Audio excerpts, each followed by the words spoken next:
Hello guys, for today's magluto kita hinpagi. So adian ikaduha nga tuno, tapos adian siyahan, tapos adin atay, tapos adin pagi, adian kamunggay pagpabasko gituhod. So adi naman an lasuna, sibuyas, luya, siling na buyo, tanglad, dulaw, tapos bitsin, asin. So adi naman ang karaha, tapos adian butane. So mga guys, igisa taanay an iya lasuna mga kasanaol lagi.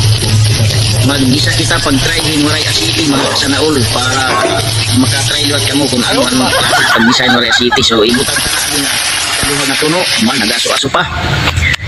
So ukay-ukayon, kahuman pag ukay-ukay, isunod ta na adi sibuyas, luya, tapos dulaw, tapos tanglad, tapos ukay-ukayon, nadahit mga pagkaladkad. So mga kasanaol, ng kakaiba nga pagluto teknik ini nga pagi kun imo isunod yan na dayon na kukunot iya kasi amo ini nga ginori ko ginluto ko ana yan iya tuno.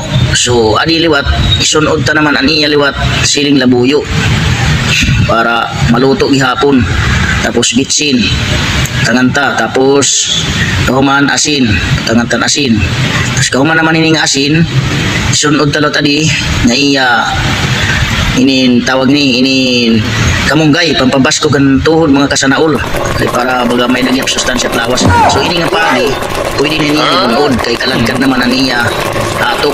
So abo ini nga waray kuhiyaig lunod kanina. So kayo-kayon tayo maupay nga masahin itong tunog, tapos kahuman baga kuan ay daan naman ini nakuan mga kasanaol luto na tiya. So ani naman aniya ika-ansyahan iniya nga tuno mga kasanaol an baga waray gud iniya hulsan tubig, tapos ini naman atay niyan kun ay niglulunodin kun harani na haunon. So taklo bantala anay. So adi na naluto na mga kasanaol.